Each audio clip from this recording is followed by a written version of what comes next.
Welcome back to High Tales with the Lit Sisters. I'm Nicole. I'm Marissa. All right, so this is episode 3 of 4 of the book A Court of Wings and Ruin, which is the third book in the ACOWAR series. That's a lot. Wow, that was kind of like, what are those called? A tongue twister. What are those called? What are those called? The tongue twister.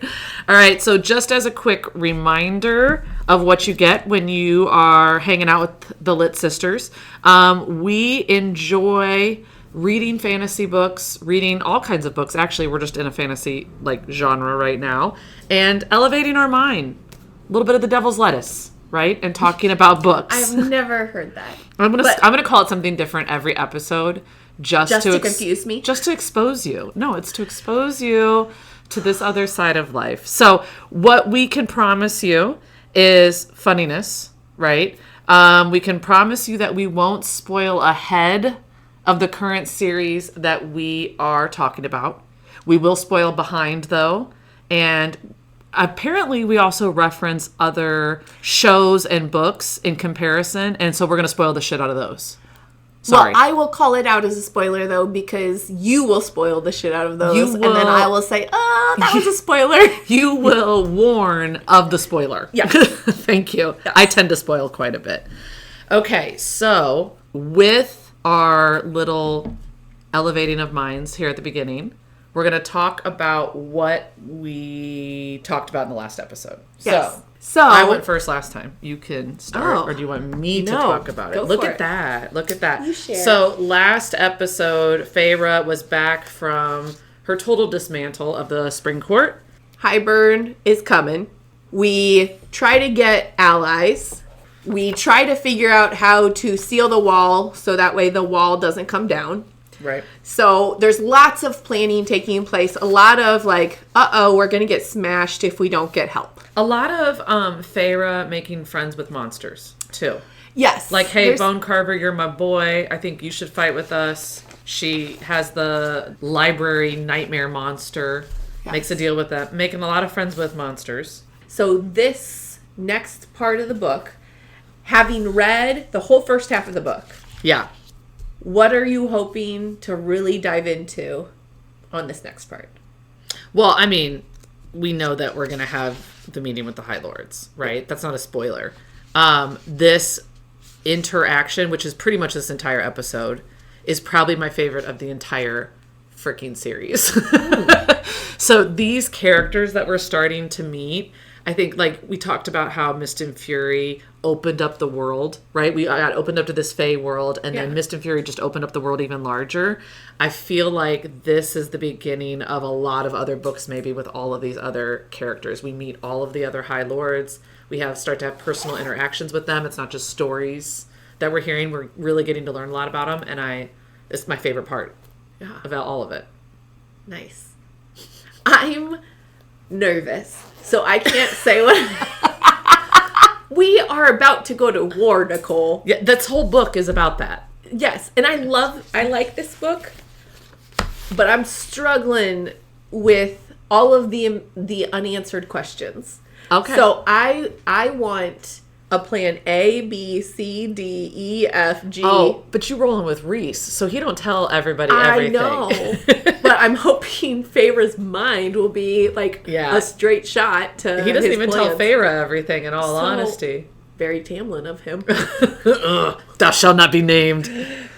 Okay, so let's talk about what happens. Elaine's a seer, and then in that meeting, Amren's like... The summer court is getting attacked right now by Hybern. Yes.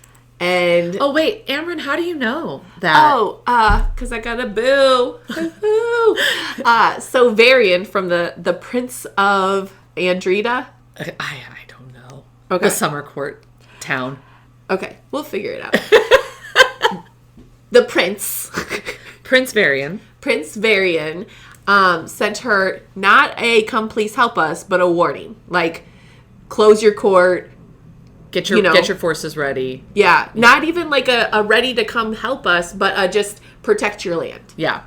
And so everybody's like, We gotta go. Didn't you think it was kind of funny that it's this very serious message and everyone's like, wait, how do you know? And she's like, Varian told me, and they're all kind of like, well. What exactly did he say? Okay, I guess we go now, but we're all going to pretend like we don't know what's going on. There's something going on there. We're going to make fun of you about it later. Yes. And so they're like, we have to come help. Mm-hmm. And so they actually winnow all of the Illyrian troops. And then Feyre and more winnow into the castle. And the whole objective is the Illyrians are going to fight, and they are going to go through the castle and save anybody who's in the castle, high fae and everything. Mm-hmm. And so they are going through, and Feyre's never been in a war. So this is her first experience. I mean, she's had like little, like that was an attack where she is protecting and stuff. So more has done this. She's like, let's go. She is the Morgan. She is the Morrigan. And every time I read it, I was like, how you read the Morrigan. I felt like it had to be like bigger. And then you made fun of me the first couple episodes when I was like, the Morrigan. She's like, it's just Morgan. I see how you could read that though now when you the say it. Morrigan. Okay. So they're protecting people. They're going through. The first thing Feyre does is she sees some Highburn guards coming at her. And she takes fire and decapitates the soldier's head by putting fire through their mouth, and then it burned their throats and decapitated them. Yes, right. I'm like, holy cow! Yes, you are Rhys's mate. Isn't that when Moore looked at her and she's like, "Remind me never to piss you off." Is that part? Yes. Oh, and so they are fighting through. They are saving people. There's actually this one part. I almost said scene. There's this one part where there's a group of like lesser fae who are getting terrorized by guards. And so they come in and like kill multiple guards. And then they leave the last two and like give them swords. And it's like, have at them, boys. Like, I loved that. Take it back. I loved it. So they clear the castle. And then they get out on the streets and they start clearing that.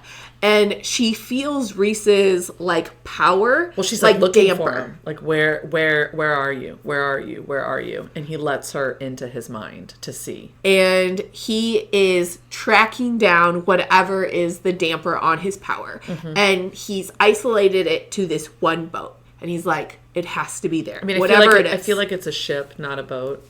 It's like 4 people on this boat, right? No? Okay. It's not like a fishing boat, guys. It's like a pirate ship. A pirate ship with sails. Sorry. Distraction method. No, that's perfect. And so then comes walking out the King of Highburn. And he's just taunting Rhys and saying things. And Rhys is just standing there, like, not frozen, but like, trying to calculate. Yeah. And Feyre's just yelling in his brain, like, not just like, well, she doesn't want to distract him and stuff, but she is just like, leave, get out. It's either a trap, like he wouldn't let himself be out there like that. Right. He was ranting a lot, though. He talks about, like, Feyre to try and poke villain monologue. Right? Mm-hmm. They're always so stupid and conceited to do a villain monologue. But he talks about, he's trying to poke Rhys with Feyre.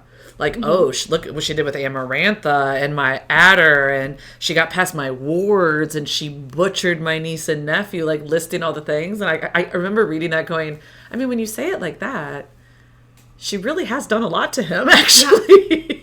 Yeah. I mean, well, he was kind of a jerk first. He was. Yes. But his big rant is about how, like, he feels slighted after the war. Yes, his people are angry. Loyalists. They've been isolated from the world, and they've just been biding their time. Yeah. For quote-unquote fairness. Yeah. And frankly, that's a hard thing to fight. They think that they are so right. Right. To be, like, treat people like slaves, too. Yes. I mean, again, this is kind of a history of a certain country, I know. Okay. So, Rhys finally listens to Feyre and, like, shoots him with magic real quick. Turns out that was a hologram. It's an illusion. So it wasn't, like, this big thing, this big opportunity. So Rhys is just like, yeah, dang it. I thought Rhys, so the first thing I thought after that was, I thought he was the most powerful High Lord that is, you can't sense a hologram? Well, an illusion? But remember, the King of Highburn, though he's not the most powerful, he is the most seasoned. He's an old ass bitch. Yes. And he's like a wizard. Because he does a bunch of spells and stuff. He does have the cauldron, so that makes sense too. He can do a lot more. So I'm giving Rhys a little bit of leeway here, but he is kind of pissed and he's like, fine, and like blows up like a bunch of ships and people, and just like people get misted, and he just runs amok. Mad. Yes. And so then they go and the battle is done and they come walking in the castle and the guard's like, he's in there. And Feyre automatically thinks, oh, Rhys is in there. Yeah. But no, it's Tarquin. And Tarquin's still pissed. Yeah. Yeah, that was a little uncomfortable, in all honesty. Yeah. And frankly, he was like, I thought you were coming to fight with Hybern. Yeah. To take us out for those blood rubies. And she's like, no, we wouldn't do that, man. Yeah. And he's like, well, why? He's like, we have the same dream. Yeah, she said our dreams are the same. Our dreams are the same. But she was short. Like, she kind of let him rant. Yeah. Rhys kind of let him rant, too. And they were very short with what they said. But he also pointed out the fact that Hybern wouldn't have gotten to his land if she wouldn't have destroyed the spring court. I'll be honest with you, that was a zing. I didn't necessarily... It made sense. And like in her mind too, she's like, oh, I did do this. I did do this. And I wasn't really thinking that. I was still on my high, like, yeah, fucking Tamlin, siding with Hybern. Yeah. We'll show you. But Tarquin doesn't have that story. He doesn't know that. Oh, I fucked up. Like, that's how I felt. Yeah. Like, man. I like also how they're like, we'll stay and help. And Tarquin's like, yeah, no, pack your shit and leave. Yeah. And they're like, no, we're still going to stay for a little bit. And he's like, pack your shit, bye-bye, and go. I don't want your help. I don't need your help. And they still stayed for a couple days at least. I mean, make us. Okay, so Tarquin's pissed. Yeah. He says, get off my lands. They say, no thank you. Rhys and Feyre stay for that night. So she like goes back and they haven't showered. They're all gross from killing people. And what does she do? She gives them a BJ. They have not showered or anything.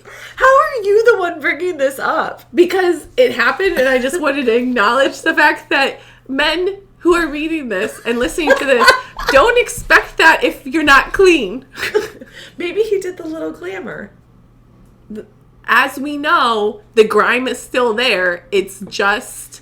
That's a true story. That dirty blowjob did not even register in my thinking of this chapter. But I like how you had to point it out. It's not that I had to point it out. It happened and it traumatized me a bit. There has been a lot of sexual things that have happened that we have not explicitly discussed in this podcast. Not a dirty blowjob. That's where Marissa draws the line. That's it. So... Before the dirty blowjob, though. Yes. Feyre's like...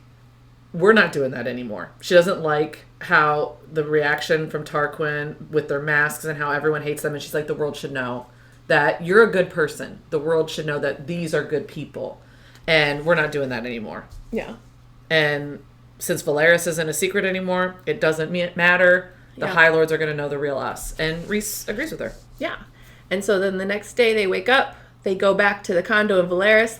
They are starving. They had a battle. They went to bed. They helped all night with the sick and everything like that. And they're like, we are starving. They bust into the kitchen. And Elaine is baking with the twin shadows. Yeah. And she's actually smiling and like humming and stuff. And so they're like, okay, never mind. And they like slowly go out. And so then they go upstairs. And you would think it was to take a bath. But no... Rhys goes down on her, and they still haven't showered. Okay. So, and then they eat actual food, because Rhys, like, goes like that, like, snaps his finger, and food shows up. But that was an awkward 24 hours, in my opinion. I like how is that when he gave her the choice? Do you want to eat or you want me to eat? Do you want to eat? And it's like, I want to bathe, and then we can do whatever. They did breeze over that whole bathing thing.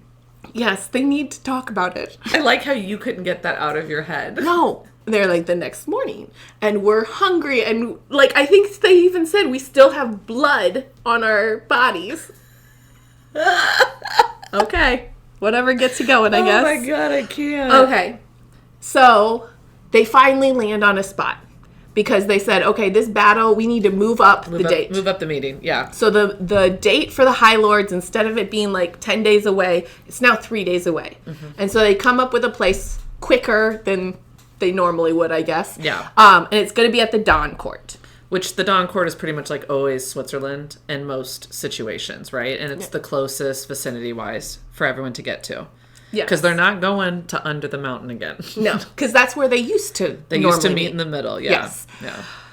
Now it is time to go to the Dawn Court. This is the first time she's meeting most of the other High Lords, except for the couple that she's met. She may have seen them under the mountain. I mean, they did all save her life. Yes. Bring her back. Fair, but she was dead. It's not like she talked to them. No. Right. And this is the first time her and Rhys are going, quote unquote, as themselves. True. Yes. So the outfit is critical. Very, very critical. Fashion is utmost importance in this situation. She wears the Starfall dress with minor high lady modifications, like she had sleeves or whatever, like she talked about. Yeah. She also picks a crown. And so evidently Rhys has a treasure trove of jewelry. And so he walks through, there's just gold jewelry everywhere. And then they walk through this other cavern and there is just like insets of crowns. Mm-hmm. Just everywhere you can look, crowns. And he's like, pick whatever one you want. Yeah. And she picked one that is like, matches the Starfall dress in terms of like diamonds and bright and everything like that. And it's got like a moon and like shooting stars coming off of it and stuff. And Rhys just smiled. I think that was a nugget of like, we're going to find out that crown used to be his mom's or something like that. Yeah. I think we do find that out, don't we? I don't remember it if we do.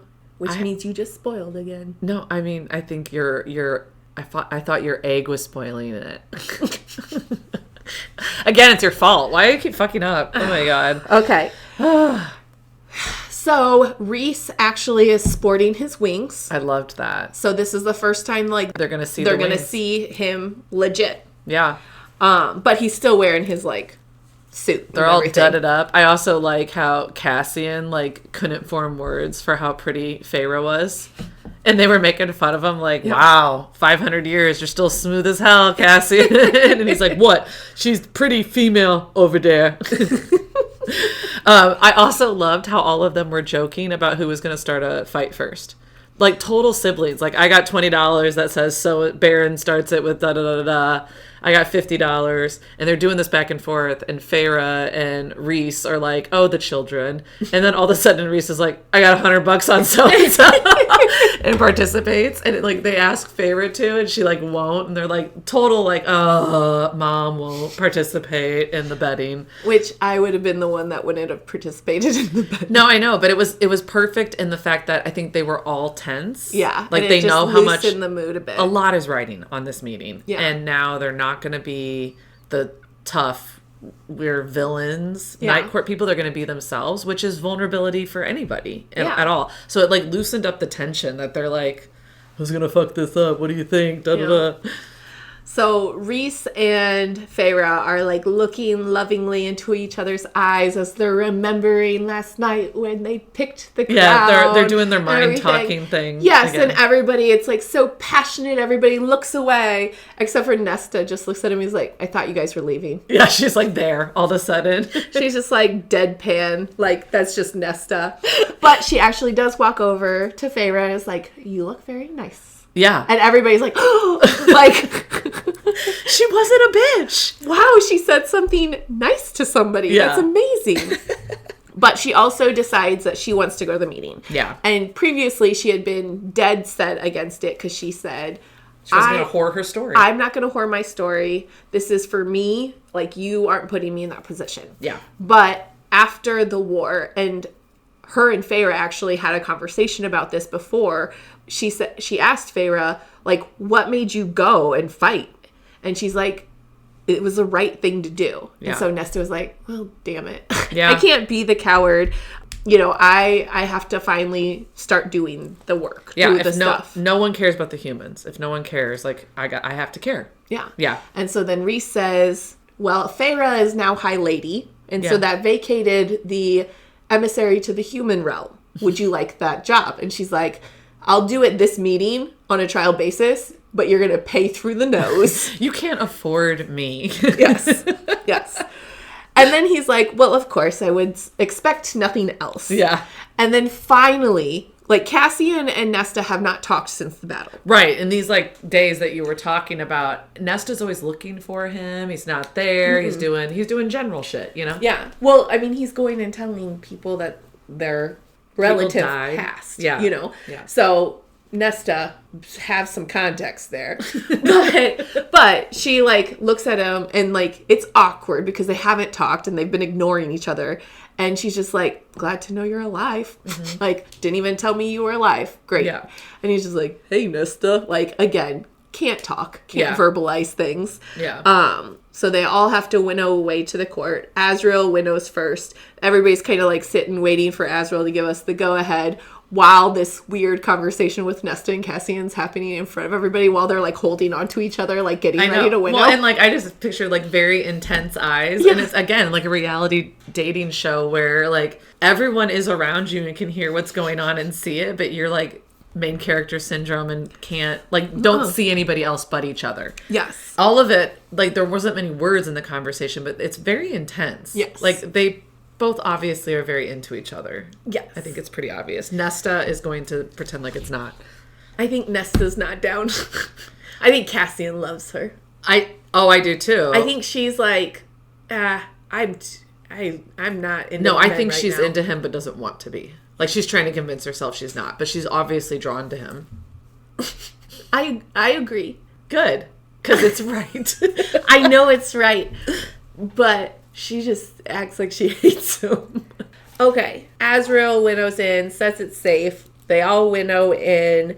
So we are in the Dawn Court. Thiessen comes and, greets them and says, this way. They go, like, down this spiral staircase into this beautiful room. There's, like, an infinity pool in the middle instead of, like, an actual table and just chairs all the way around. Yeah. And there's already some High Lords there.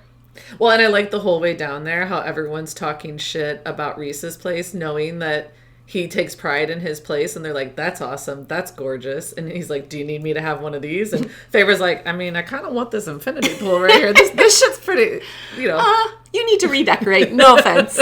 But a lady's in the house now. I mean, real estate is important. Thiessen and his commander / lover. Yeah, I love how, again, very casual gay relationship, just like shown. Yes. But his commander is how do you say that? Peregrine. Which is feathered, like Illyrians, right? But feathered wings. So more like Dracon's, seraphims, or what Dracon's Legion's called. And his general / lover actually is the commander. Yes, of the Peregrines. Yeah, and we don't know his name. No. He is the lover. The lover. So we see people who are obviously part of the Winter Court.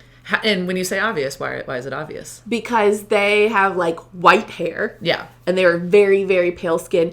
And it is summertime, and they are wearing, like, full-on winter coats. Fur. Yes. Fur boots, fur everything. I very much saw Elsa. Targaryens. Oh. Game of Thrones. That's a more mature reference. Right. No, how do you say Callus. And Vivian. And immediately Vivian and Moore are like giddy schoolgirls, like, oh, we get to see each other they and gossiping. Yes. More squealed and like ran to her, and they like were, total girl friending it out. And so we hear a little bit because Vivian wasn't under the mountain. She just heard about it. And so we hear about this love story as Rhys is sending his message to his court of dreams. Callus was actually sending a message to Vivian and saying, please protect our people. I'm stuck under this mountain / I love you. Yeah, which they were best friends. She had no idea his feelings for her. No. And so for 50 years, or for 49 years, 7 and 7. She protected the city. She protected the city. She led the army. She did everything that was needed for him. Mm-hmm. And then the day that he gets released, he winnows to her and he drops down on one knee and proposes. Yes. And so it was just a very sweet story. And then the mating bond later that night. Well, they just slipped into conversation, my mate, and they're like, mated? And she goes, well, when we You know. Wah, wah. Bow chicka bow wow. The mating bond did what the mating bond does. Yes. So that was a very cute story. It was cute. I want like a separate novella of their love story. Well, and just the fact that Vivian and Moore are so close makes me like them. Just because... and you can already tell Vivian's like informal, yes. which is what I love about the Court of Dreams. Is that they're very just real and kind of informal in the way they talk, and Vivian's the same way. I loved her instantly when I met her. Yeah. Well, and it's interesting that there are other people who are mates and everything like that, but the Winter Court and the Night Court both treat their mates as equals. Yes, except for Vivian is not a high lady. Okay. The other people that are there is Helion from the Day Court, and he's the spell cleaver. We keep hearing about that's how Feyre breaks all the spells. He comes in real strong, too, right? I just saw this, like, massive, dark-skinned, owning the room, right? Day. Yeah. Well, and... Rhys is opposite, yeah, but, like, bright. Yes, but he's also, like, somebody that sits back and just pokes the bear and laughs. I said he came in hot. He just came in, like, poking. Oh, yeah. It was entertaining. It was, yeah. Yes. So they're all waiting, and then Tarquin comes in. With Varian and Cressida. Yes. And so this is awkward because he still has an active blood diamond on a lot of people's heads in that room. Yes, and also they have come to help him, but he doesn't quite believe them. No, he is not happy. So he just straight ignores them. Ghosts the shit out of them. Mm-hmm. Yep. Awkward. And then Baron comes in, and this is a shock because he did not RSVP. He did not. But there is enough seats at the table for him, so I think there was probably an inkling that Baron would get pulled. But he is with all of his sons and the High Lady of the Autumn Court, which... It irritates me that we do not know her name. Me too. I'm not going to lie. Like, she has been a character in multiple different things, and I think it definitely speaks to how shitty Baron treats her. I think it's to depict how she is demeaned, right? Yeah. How she's very meek and doesn't say anything. In all honesty, that we don't know her name. Yeah, but it broke my heart a little bit that she was very obviously looking for Lucian when she walked in. Yeah. Well, I almost expected them to be like, he's not here. Like, you know what I mean? But... They just didn't say anything. They didn't. So we're meeting everybody. You look around. 6 out of the 7 High Lords are there. Everybody sits down and they start readying this conversation. Thesen's like, oh, I don't know if Rhys should start this because he called the meeting or if I should because I'm the host. And then boom! Just like at the cabin. Yes. Except for he's not in beast form. Tamlin. Yeah. They said like a spring storm, right? He just busts in. Yeah. Well, he winnows in alone, straight into the room, and he's just staring down Feyre. Like, he's not looking at anything. I almost picture him, like, just pacing and just glaring at her. Like, I just see him standing there, like... Very stalker. Like, and he's just looking at the tattoo, looking at her ring, looking at her crown. Well, and it's one of those things where everybody's like, oh... Tamlin, we didn't realize you'd come here. I just hear the chair. Yeah, like, we'll pull a chair for you. And he's just, like, ignoring everyone and just staring at Feyre. So pissed. Ugh. Okay. And I think he just says, it would seem congratulations are in order. Because he sees that not only are they mated, but she is a high lady. Yeah. And he's also like, oh, high lady, I remember when you asked me if you wanted to be a high lady. I guess I said no, so you went to the next High Lord. She's just like, you son of a bitch. Yeah, he's such a... That's not what happened here. They go to sit down and have the meeting, and Rhys is like, he's an enemy. Dude, he sided with Hybern. I'm not really in the business of sitting here and talking shop with my enemies. And Tamlin's still just staring at Feyre and is like, no, you're in the business of fucking him, though, aren't you? As soon as he came with that energy, I was like, this is where this is going to go. This is how we're going to do this, right? So he brought that energy, and I'm like, this is going to be so good. I feel like this whole interaction that we're about to go through, I was reading with, like, my sweatshirt up over my mouth the whole time, like, oh my gosh, back and forth. It's such good tea, right? Tamlin's talking and said, if you wouldn't have stolen my bride away in the middle of the night, maybe I wouldn't have had to side with Hybern. And Feyre's like, the sun was shining when I left your ass. Like, they're just zing, zing, zing, back and forth. He says...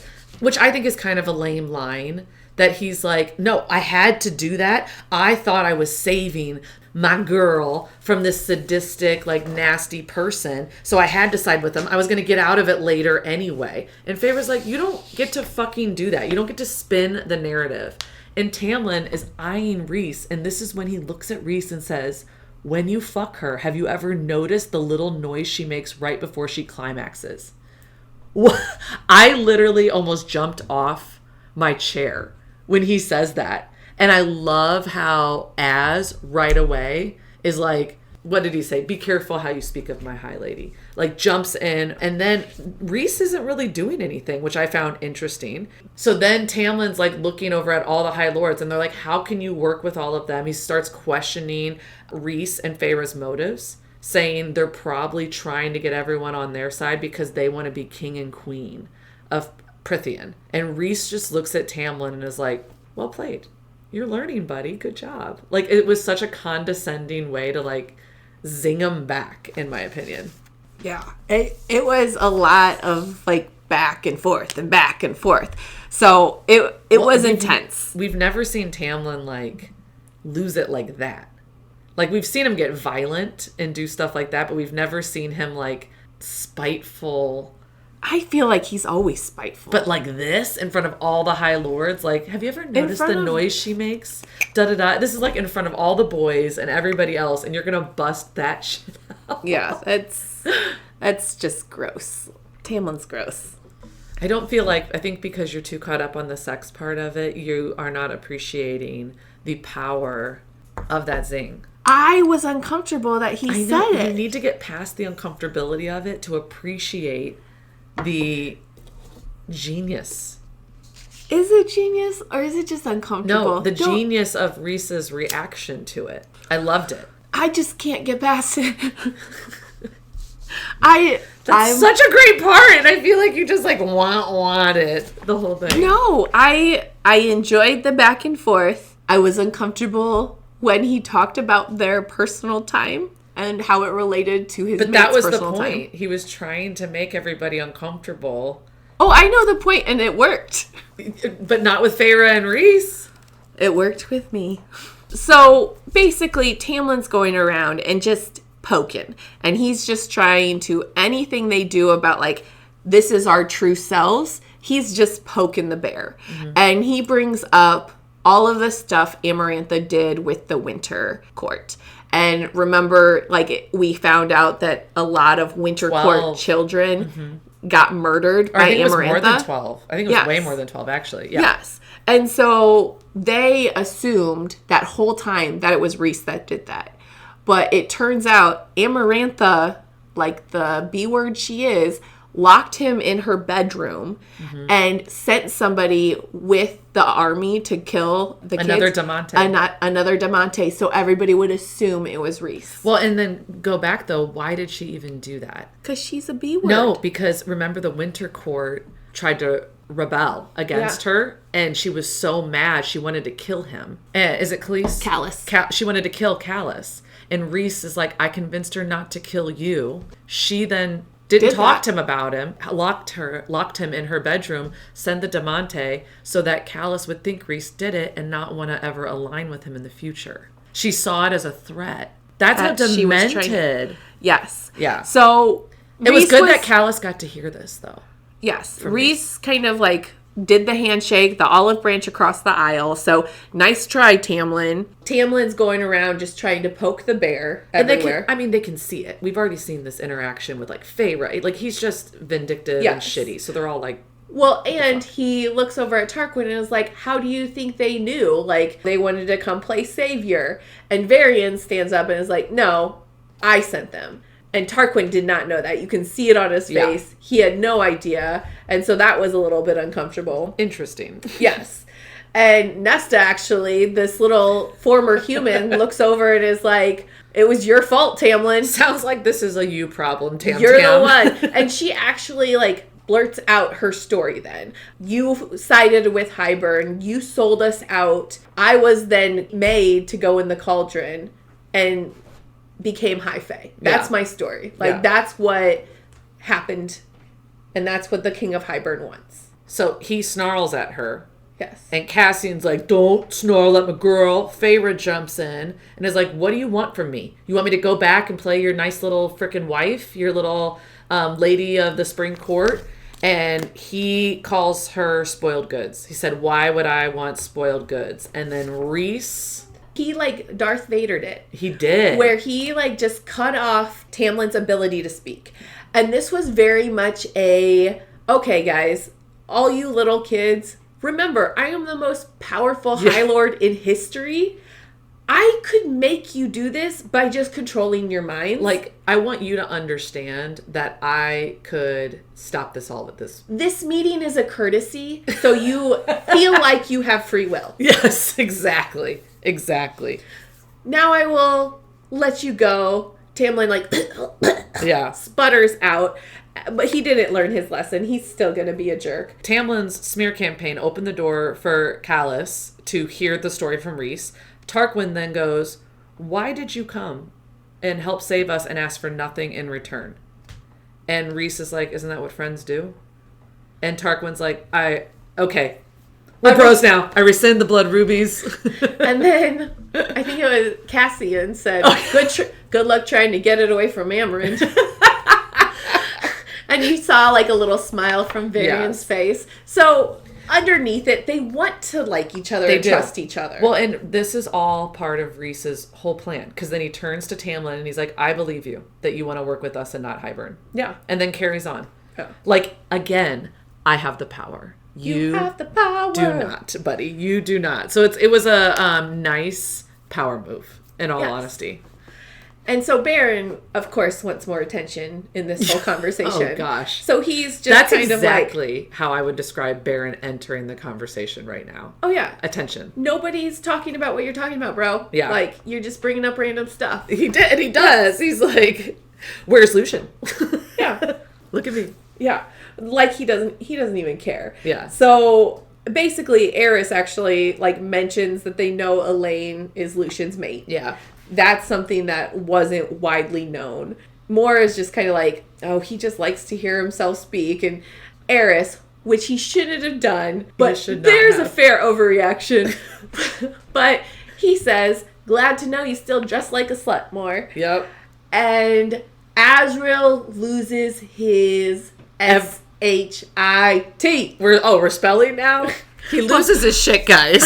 I'm all over the place. He loses his ever-loving mind and breaks through his shield and starts choking his ass. And Rhys is just like, hey, buddy, stop. Maybe as don't do that.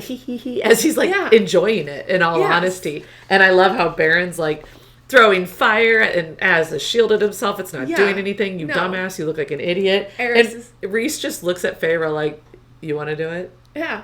Your turn. Power move. Yes. Power move. Feyre stands up, goes over to Az, just puts a hand on his shoulder, says, that's enough. It's okay, bud. And he looks up, and he's like, slowly backs away. Is like, fair. And then she looks over at Eris, and is like, that's twice now that we've handed you your ass. I loved it. You would think you'd be humiliated or something like that. Right? That's embarrassing, bro. Which I love. And Eris actually did apologize, like, right away. Yeah, Feyre's like, I don't care if you are allies or not. You talk about my friend like that again, I won't make him stop. Yeah. And I love how Eris is just like, I'm sorry, more. Sorry. Okay. So, Hellion during this time, of course, has already read all the paperwork that Tamlin provided, and he's correlated it and given everybody copies. Which, okay, I don't know if we mentioned this, the spell cleaver, which means he also owns, like, all the libraries, right? All of the he's intellectual property, right? So paperwork is kind of his shtick. Yes. He's a spell-breaking librarian. Yes. Hot.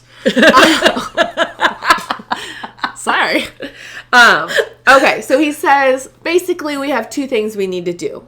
Two-part plan. You know how I love plans. Yes. And so plan one is they have Feybane.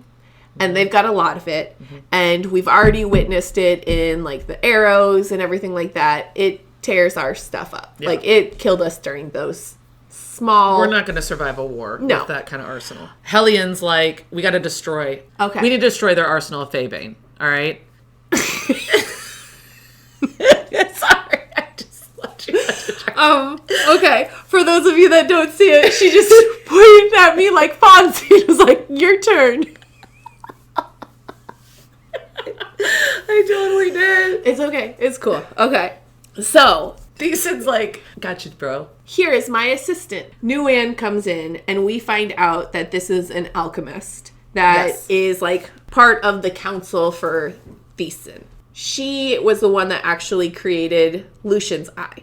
Well, she has a mechanical arm, doesn't Yeah. she? That like matches. Well, Lucian's and eye. it's cool how she keeps talking about how like that mechanical arm is just like waving and like wriggling. I don't know how to say this. What is this? Okay, we'll come back. Magicking.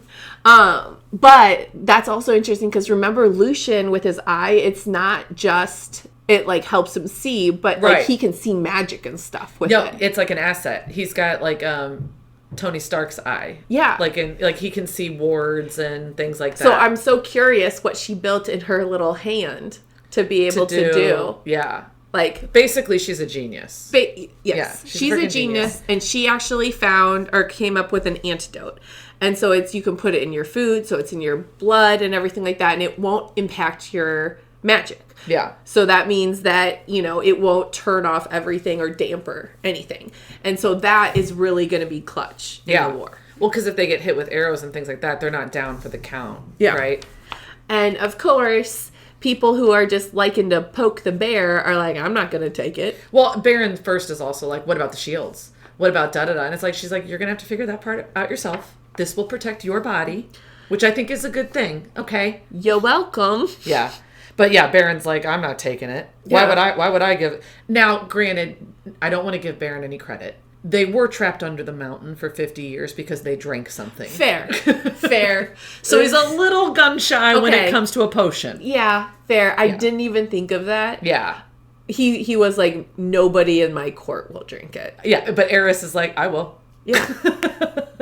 Rhys is like, well, I'll take it. Everyone in my court will take it. And Tamlin is still doing a smear campaign, mumbling under his breath. At least you have an army to give it to in the first place.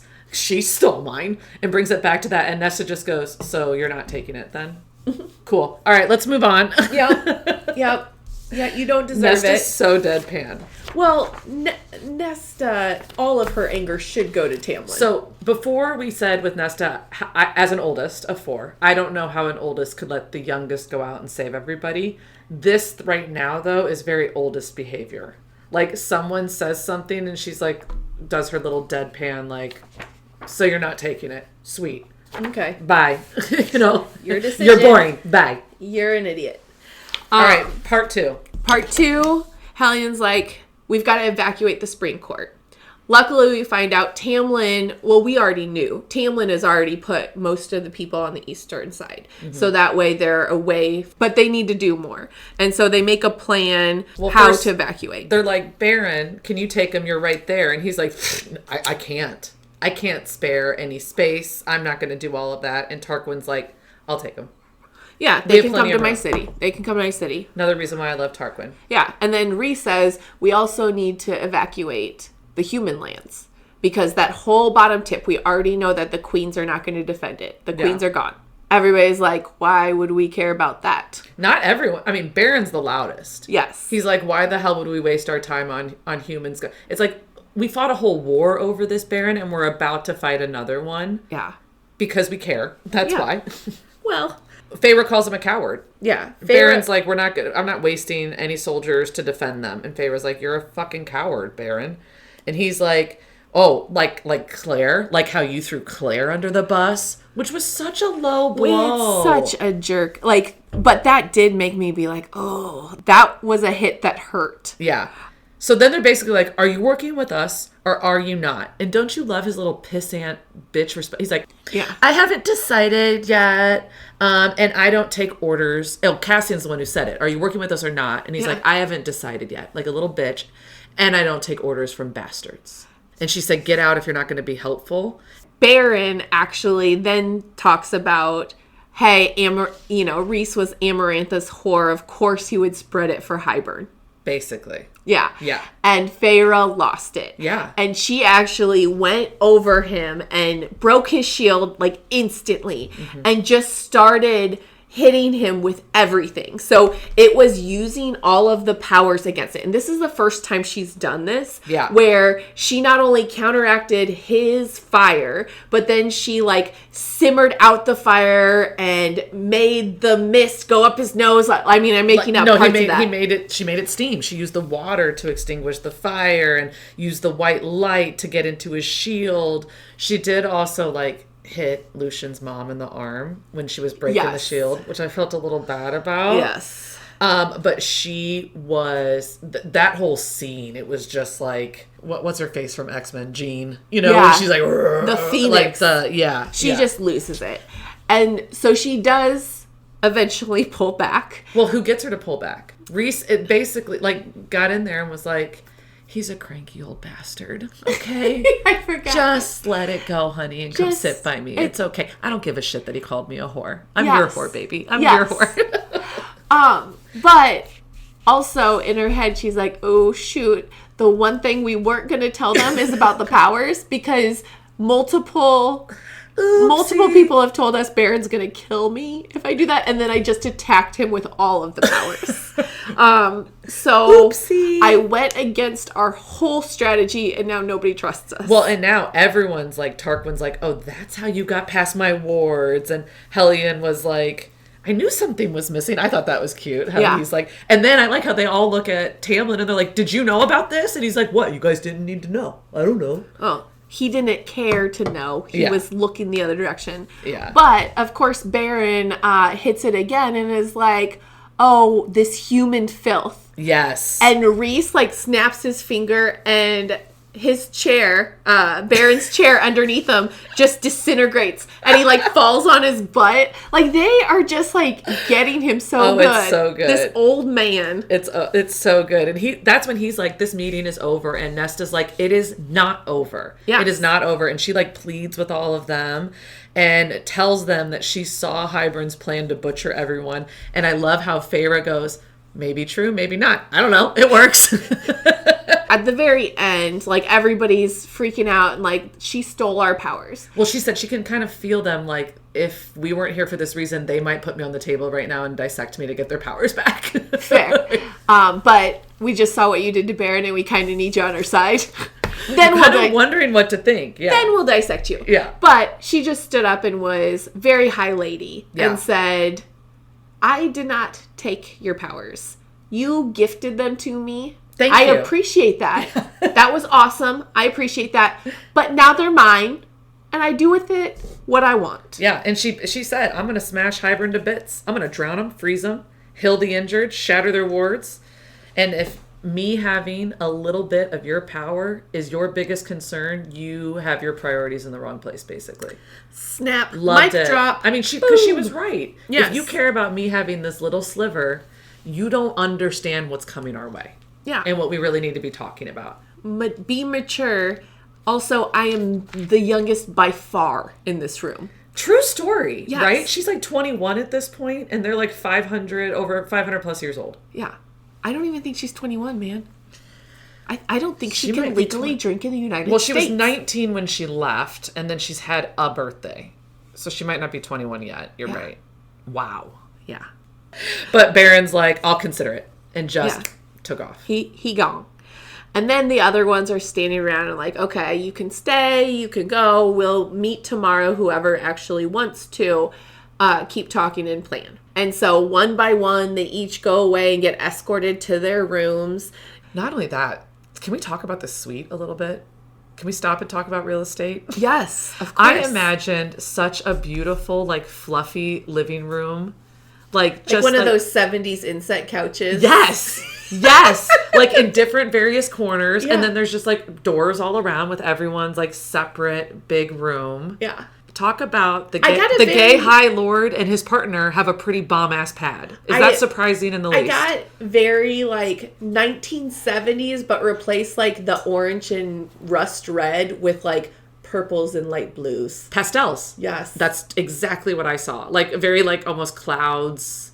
70s vibe. Yeah. We have orgies vibe. Possibly. Okay. A very cool space, though. Yes. To evidently do some cool things. No, I'm just kidding. I'm just kidding. So they're all like decompressing from that chaotic meeting. And Hellion knocks on the door and comes walking in and just acts like this is his world, right? And has such a casual demeanor about it and is actually like, hey, sorry for the jerk act earlier. My bad. It's very obvious that they've like all been friends for a very long time. Yeah, but they're all... Oh, he starts joking right away about how he wants a foursome with Cassian, Moore, and Ass. Yes, well, and so... Rhys gives Feyre the context mind to mind of, oh, like, he's been trying to do that for centuries. And she says back, and she's like, why haven't they? Because he's so attractive. And Rhys, like, spits out his drink because he laughs so hard. But nobody knows. Like, they're like, oh, God, if you're not... They're talking mind to mind again. Yeah, they're like, just either say it to everybody or stop thinking it back and forth so we can smell it. Remember? Yes, I think Moore said it. Which is kind of... They just smell their bond. That's hilarious. Yes. Oh, what I found interesting was Hellion called out Rhys for being unnaturally nice. Like, what did he say? Called him out for him being unnaturally nice behavior today. And he's like, oh, yeah, Feyre thought we should be ourselves. He's like, yeah, made me look like the asshole. Thanks, guys. Which, his asshole-ish is... Oh, that's not a word. His version of being an asshole is really just like poking the bear and walking away. Yeah. Like he likes stirring the pot around everything, which is kind of funny. Yeah, he does it in a funny way, yeah. I think, too. For sure. Even when he had, like, more of a mask on there. Like, he's really funny now. He's loosened up. But even in the meeting, he was kind of a hard comic relief, right? Yes. But I also love, Cassian starts talking shop right away. They already are arranging stuff together. Yeah. So Hellion's forces are already set to meet up with Cassian's Illyrian legions, right? Yeah. We find out that Thesan and Callus's forces are going to meet near the Summer Court in the southern border, and they're still unsure about Tarquin, and Baron they're unsure about as well. They're all hanging out. Feyre's asking questions about how they know each other and stuff, and she actually hears a story from Hellion. How do you say? Hellion. It's he lion. For the whole book, he lion. I don't think that's right.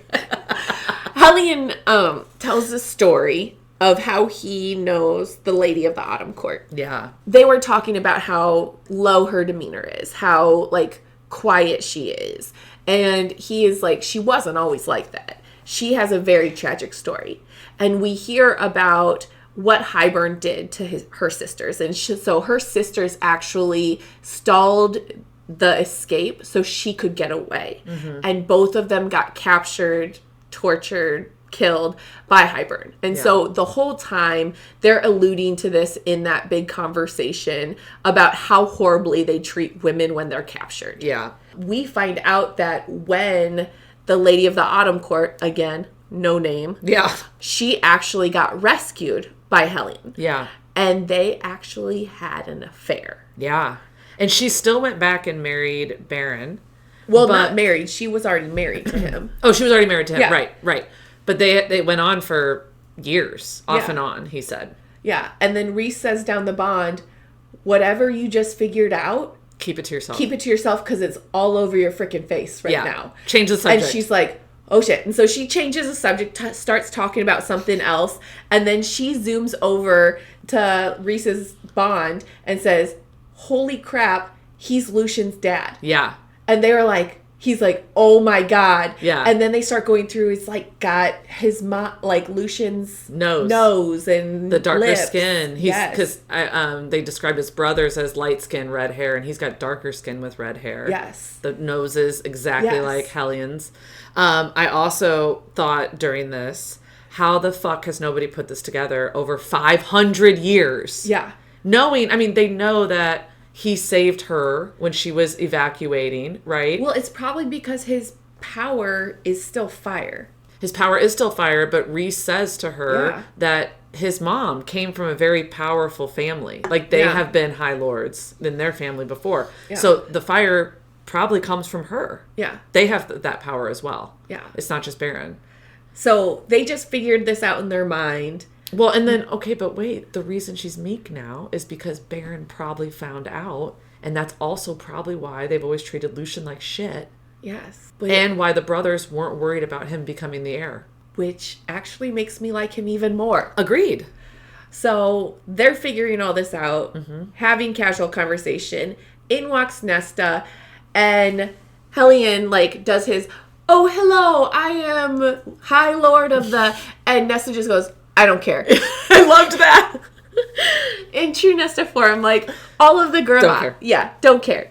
And so she goes over, and says, something's not right. We have to leave right good. now. We've got to leave. And she's like, we can't leave. They're like, okay, we're going to check everything, make sure everything's okay. So they go, they check the skies, they check the castle. Nothing's amiss. Everything is fine. Nesta is like, something's wrong. Something's not right. She said, I feel a sense of dread. Like I forgot something, but I don't know what. There's just a sense of dread, right? And they took her very seriously. Yes. But there was just nothing in the vicinity. They couldn't find it. Yeah. And they don't know this PTSD stuff, right. So it might just be like something she's reacting to. Right. So they're like, Nesta, go to bed. They all, party and then end up going to bed. And Moore ends up going to bed with Hellion. Yes. And they... We don't want to slut have a shame. night. We don't want to slut shame. It's fine. No, I'm not slut shaming. I'm saying good for her. But also, you're in a room with a lot of other people. Yeah. So put your shields up so that way nobody can hear. But be respectful. They could hear. They could. Yeah. So, Rhys could have, as a courtesy, put up a shield. For Az? Yes, poor Az. I mean, she's still mad at him. She's mad at him for defending her. So publicly. Very publicly. Yes. Like a caveman. I mean, sometimes you lose your stuff. So, but then the next morning, Feyre was kind of talking to her about that. Like, Oh, she also mentions that Moore does not look like happy. Like, usually you make fun of somebody the morning after getting some, and she's just kind of like bored and not with it. And well, she just looks like crap. Yes. And Cassian's like, what? Did you not sleep well? Cassian. He does do that. Yeah. But then Nesta seizes. Remember? She just starts like seizing, like she's been poisoned. Yeah. And she's like, something's wrong with the cauldron, not me. And she pukes. She pukes. And they all feel like the shudder through the earth. And Rhys is like, the wall's been attacked. They feel like a big shudder. And he's like, the wall's down. Like, we're too late. Yeah. So all of their plans have just dropped. Like, literally been smashed. Yes. They have the first part of the plan, fix the wall. There is no wall. Yeah. Second part of the plan, nobody wants to be our ally. 6 out of 7. They have 6 out of 7, right? Well, we don't know if Tamlin's sus. Tamlin's still sus. True. Now that the wall's gone, they need to figure out, what are we going to do? We've got all these people to evacuate. How are we going to save all of the people of the land, right? We can't winnow everybody to Tarquins like we did the Spring Court. Right. We can do some, but not everybody. And Elaine is like, Grayson has an estate. He has everything we need. Yes. He's got shops. He's got enough food for everybody. He's got fields. And remember, Nesta told Feyre it did look like a prison. Yeah. High walls and all of that. So it could work. Yeah. And Elaine's like, I'll go. And so they get a group together. They put a glamour on her so that way she looks human, right? Mm-hmm. They do her hair in a way that just in case the glamour isn't working, her ears are covered and everything like that. But everybody else stays as they are. No, everybody else goes in honest, including Nesta. So Nesta looks high fae. Mm-hmm. And then before they go, though, so Feyre pulls aside Amryn and is like, I need your help before we go to the human lands. I have an idea. I kind of saw, what is it, with Matt Damon and Ben Affleck? Good Will Hunting? Yeah. He's like, I need your help. We're going to go hurt some people. Can't talk about it, all of that. He's like, whose car are we taking? Yes. Amryn's like, all right, where are we going? Yes. And she's like, so I have this idea. You know that like scary ass thing in the bottom of the library? I think it could maybe help us in the war. We bonded. I think it's my friend, and I think I need it to make a bargain. Can you get if I can make a bargain with it to work with us, can you get the wards down? And I did feel like Amren's reaction was a little Alice-y, where she's like, you a dumbass, but sure, girl, I'll help you. I got your back. Hi, lady. So they go down there, and Amren's like evaluating if she can like remove the wards and all of that. And the Braxis does come out, and she's like, all right, I'll get you out of here if you help us in the war. And the Braxis is like, I don't really want to leave the library. So very much like the Bone Carver. He was like, you kicking me out? You gonna make me leave? Don't kick me out. This is my home. This is where I live. And she's like, well, what do you want then? He's like, I want to see the stars. And Amren's like, a window. He wants a window. Done. Feyre's like, I can get you a window. But again, Alice's words, he's like, can I hunt uninhibitedly, basically? And she goes, yeah, but like only Hybern. Yeah. Not us. Yeah. Okay? Don't kill people that are on the same team as you. Only Hybern. And the Braxis, I think, was like, oh, fine. Teenage eye roll. He's like, fine. Where do you need me when? And she's like, we'll send word. And he basically was like, I'll be there. Yeah. So okay. Amren stays. She doesn't go to Grayson's because she's kind of figuring out these wards in the meantime. Yes. So they come up on the Grayson property, right? And this is Elaine's fiance. Yes. And his dad is a historical anti-Fae person. It's a Fae hunter. To the point where he has acres of ash trees.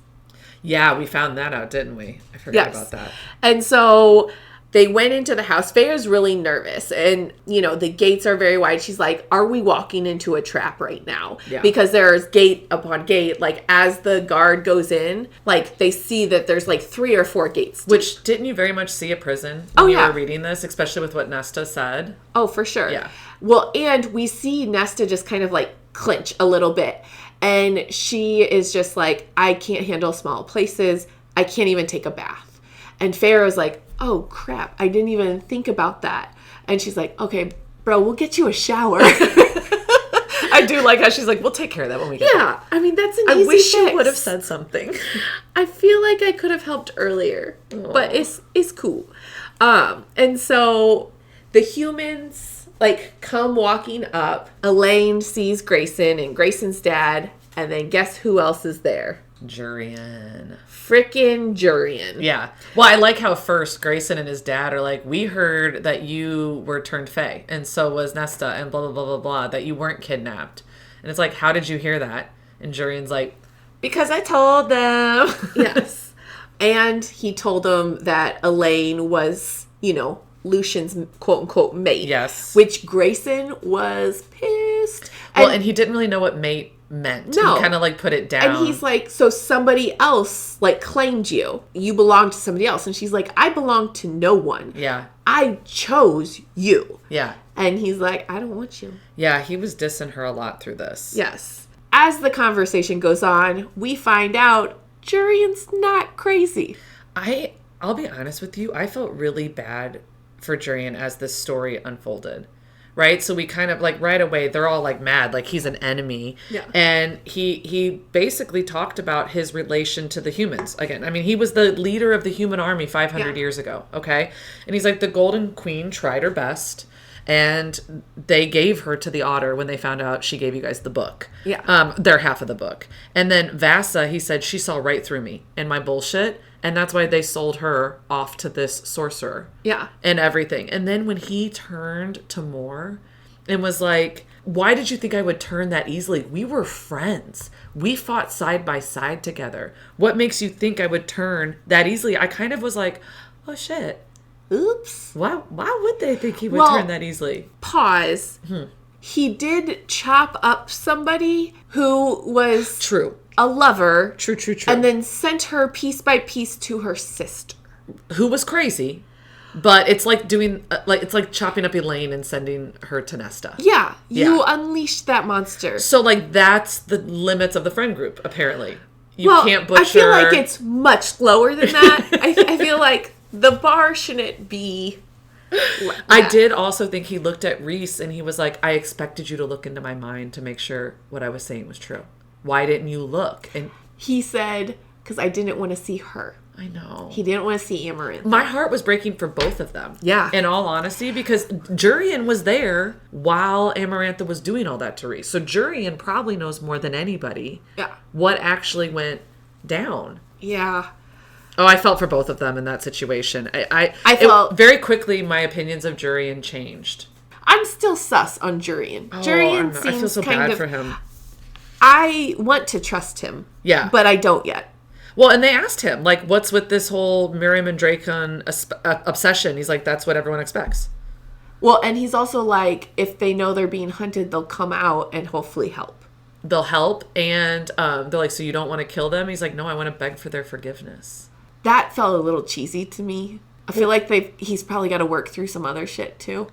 This is part of his shadow work, Marissa. I guess he's had 500 years in a ring to do his shadow work. Yeah, that's true. So maybe he is ultra Yeah, but he's mature. like, dude, listen to me. I'm on your side. And they're like, why? And he's like, because Tamlin ran right back to Highburn like a little bitch after your guys' meeting. And then he said... How mad were you?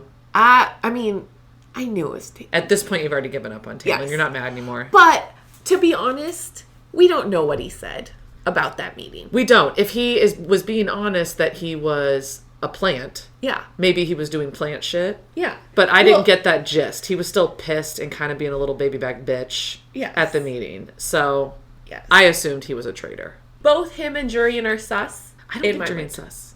I think Tamlin's I'm sus. glad that you trust him. I just feel bad for him. Good for you. Hearing his side of the story here, really, I think it pulled at my heartstrings. Agreed. Because when you look at the logic of it, it's like they were all on the same side. Why do they automatically assume? They're just like, we just assume Amarantha broke you. Yeah. It's like, well, she almost broke Feyre in 3 months. And Rhys over 49 years. And, you know, like, you didn't assume everybody. Anyways. Yeah. Now we Then Jurian says, Cassian... And I like that he talks directly to Cassian because he knows Cassian's the general. Mm-hmm. But he's like, Cassian, hit the left flank. He sprinkled in all of these newbie lords and for like an easy victory.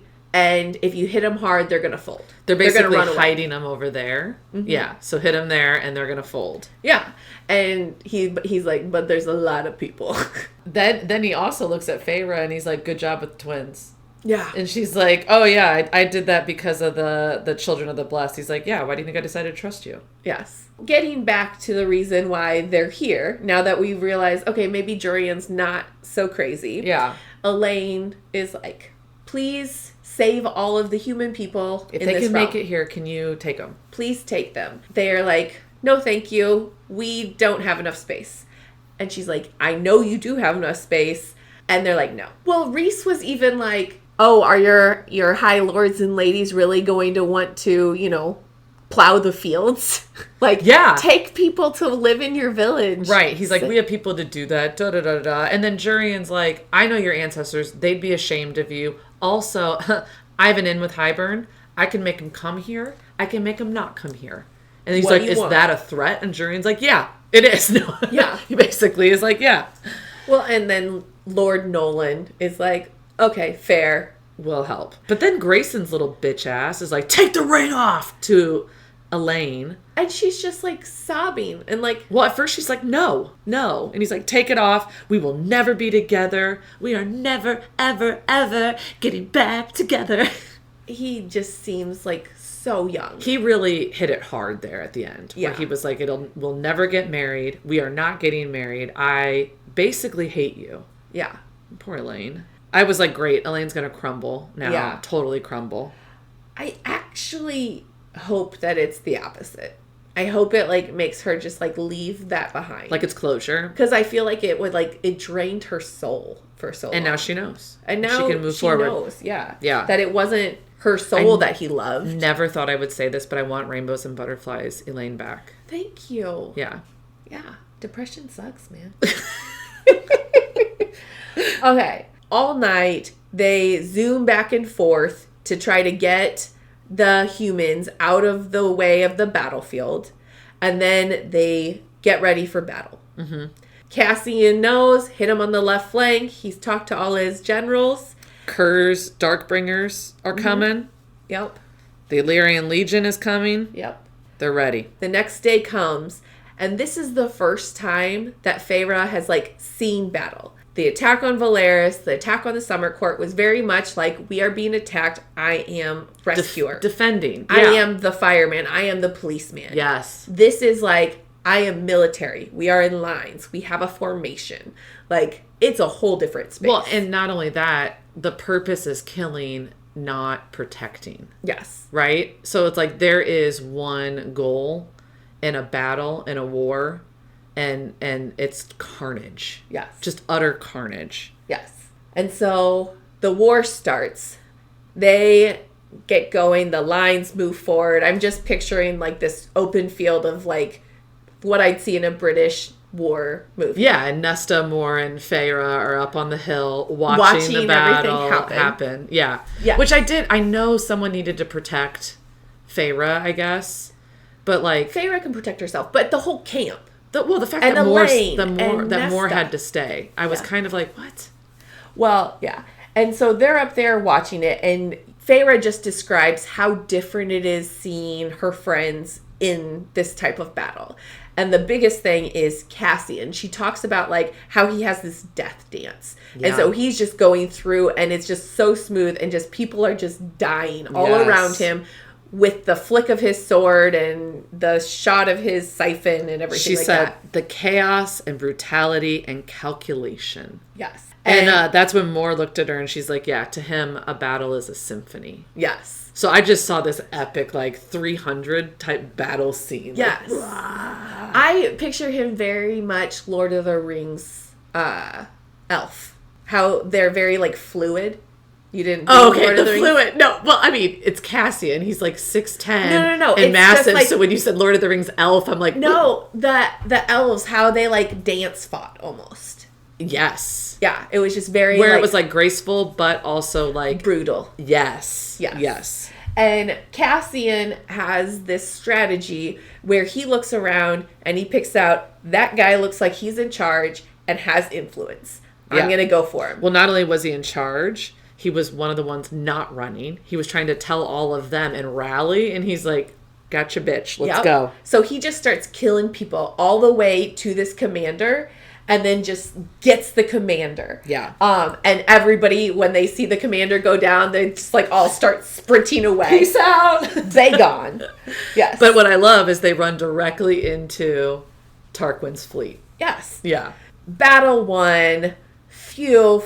But this isn't all of Hybern, obviously. No, it's not. It's a small army of Hybern. Small, yeah. And they know that the rest of Hybern's army is somewhere.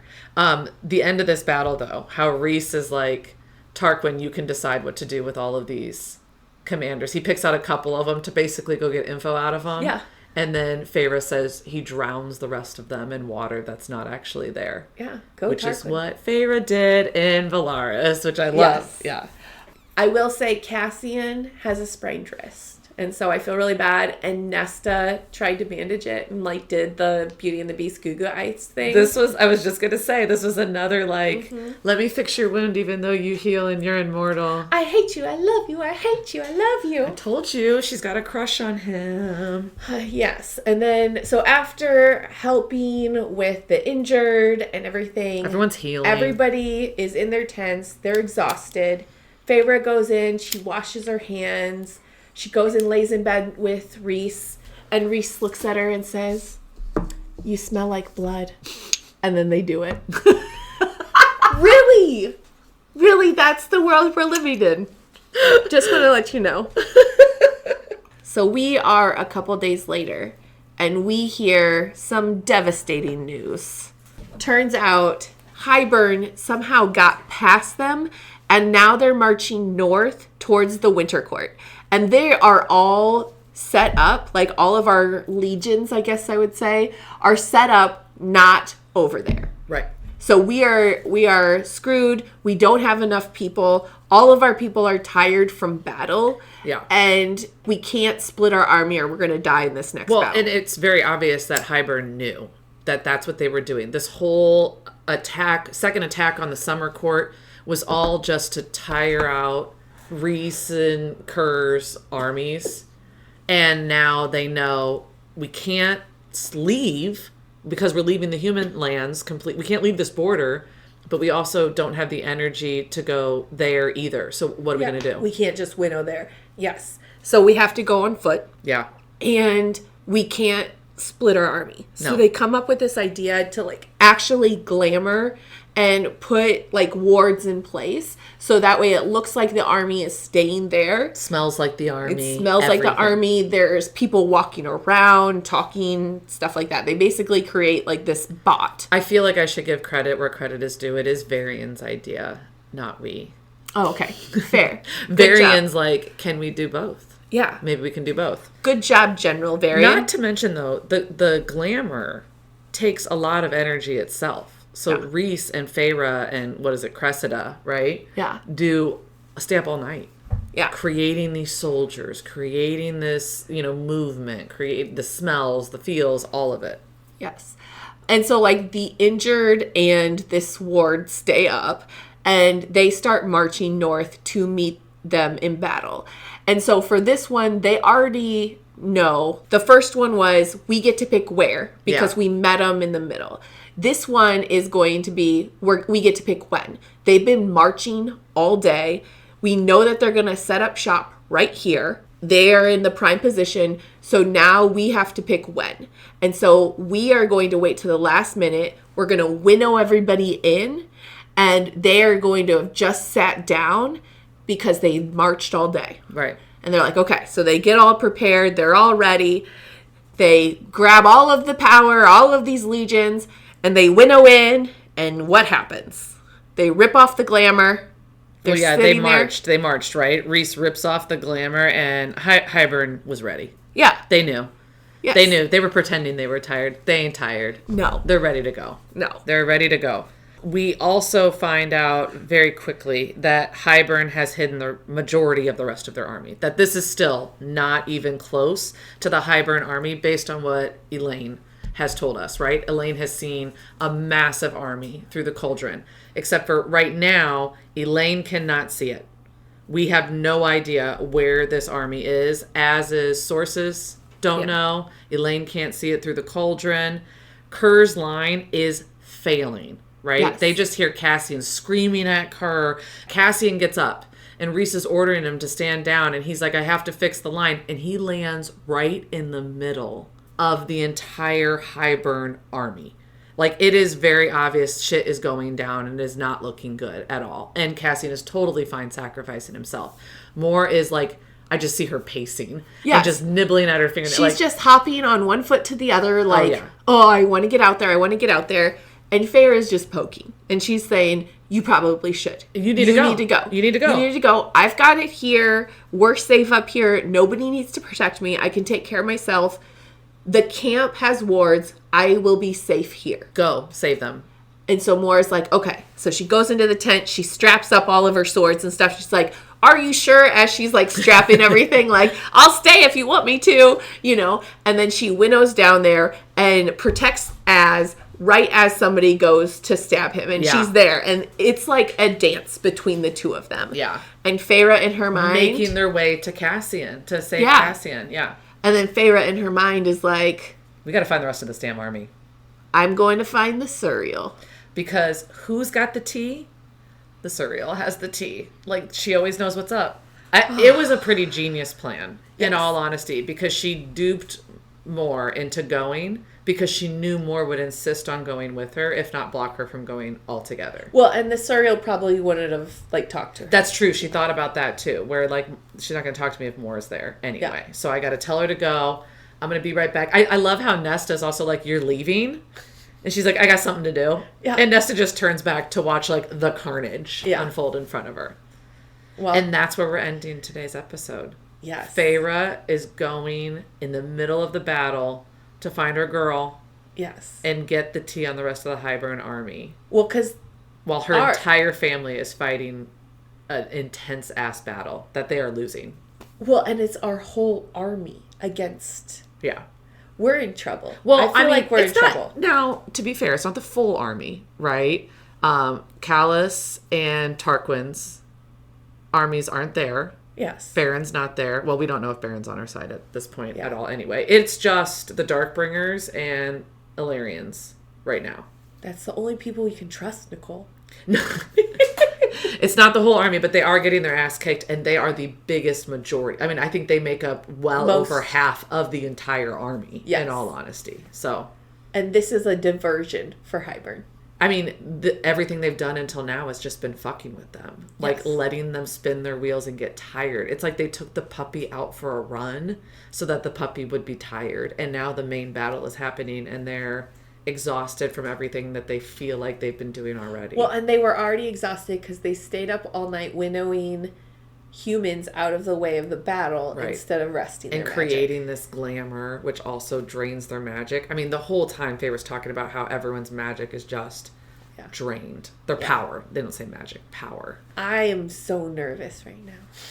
On edge, right? I still think it's crazy that this is like your favorite book out of all of them, because this is very on edge then for everything. But a lot of stuff happens, and I don't usually like sit and talk about it for an hour and a half. So the talking about it is what's making you even more anxious. I'm living in it instead of just reading about it and moving on. I get it. Okay, so favorite part of this last segment. I mean, considering the meeting with the High Lords is my favorite of like the entire series to an extent, I would say I liked meeting Helen, Helion, and Khalees and Vivian. Yeah. And Thesan too, right? We didn't get a whole lot of view into Thesan or That's why the he's commander. Always so neutral. True. Because he's a little more hidden, a little more quiet about things. But I loved those interactions, like with Helion after, and finding out who he really is and what his real connections are. Also finding out the whole Lucian love triangle baby. So let's talk about that. Love baby. So Lucian could be a High Lord someday. He could. I do think this is major foreshadowing, because Helion does not have an heir. But he does, because Lucian's his heir. Well, okay, with how rambunctious he is, he might have several heirs. Feel like he doesn't, though. I'm just saying. So that means it could be High Lady, High Lord of the Night Court and High Lady, High Lord of the Day Court. Wouldn't Elaine be amazing in the Day Court, too? She would be great. Her gardening and everything. I mean, she is Day Court material. And butterflies. And don't you see the Day Court having a strong, strappy redhead with a golden eye? That's and his eye can see wards, and he's the spell cleaver.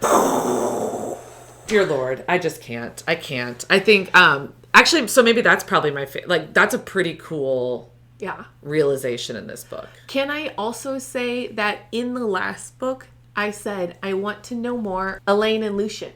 Yeah. Like, I want their whole story. I want the next book to be about them. I will tell you, the first time I read this book, I didn't really care about the whole Lucian and Elaine thing. I do think the second time through, you pick up on so many more things. Yeah. And more, I think you get more used to her writing. And that when she starts to write people with some feeling behind it, there's a reason. Yeah. Like, there was a reason there was feeling when we first were meeting Rhys. Yeah. And Feyre. He was a bad guy, but there was this, like, pull. There was this feeling, and you kind of saw it. So it's like, pay attention. Yeah. When it's written that way, because something more is going to happen. See, I always wanted to know more about those two. Yeah. I'm okay us not going down the Nesta Cassian route and going down the Lucian Elaine route. Yeah. Okay, so what was your favorite part? So I really enjoyed the initial attack on the Summer Court.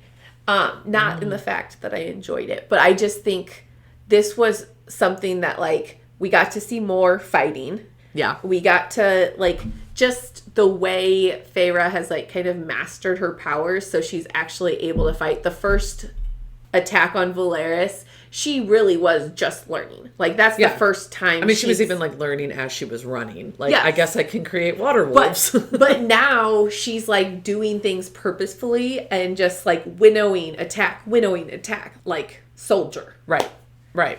And, like, honestly, at the same level, if not better in certain scenarios than these, like, warriors for 500 years. Oh, yeah. Well, because she is the power of all 7 High Lords. I also think you saw the beginning of Moore's like mentorship when it comes to war with Feyre, right? Like there was a definitive change in how Moore would talk to her when they were going into the palace, and then how Moore was talking to her like during the battles and things like that when stuff was going on, and about how to deal with the feelings of it after. Yeah. Right? So I thought like that's kind of always been Cassian a little bit.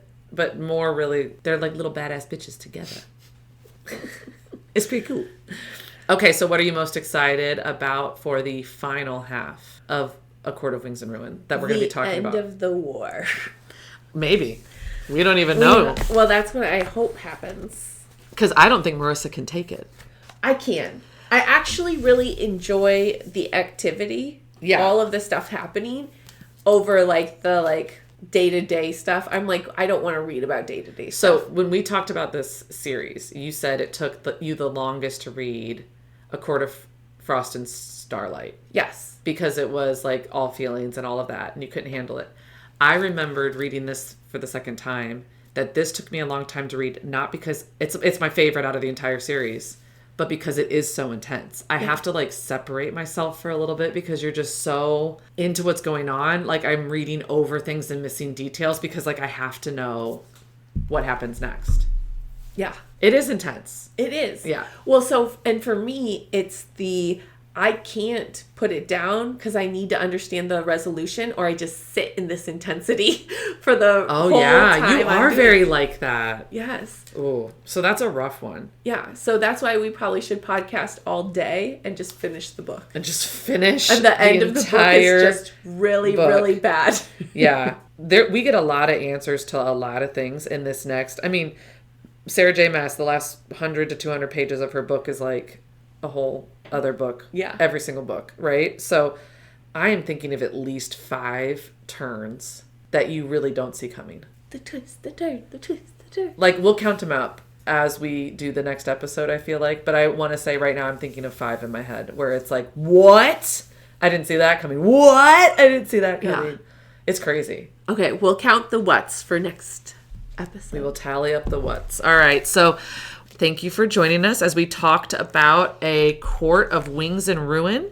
We just finished the 3rd episode of a 4-episode series about this book, and our next time back, we will be finishing up this book. Crazy, crazy. So please follow Hightails Lit Sisters on Instagram, YouTube, and subscribe wherever you listen to podcasts. Thank you for talking Hightails with your favorite Lit Sisters. Goodbye. Bye.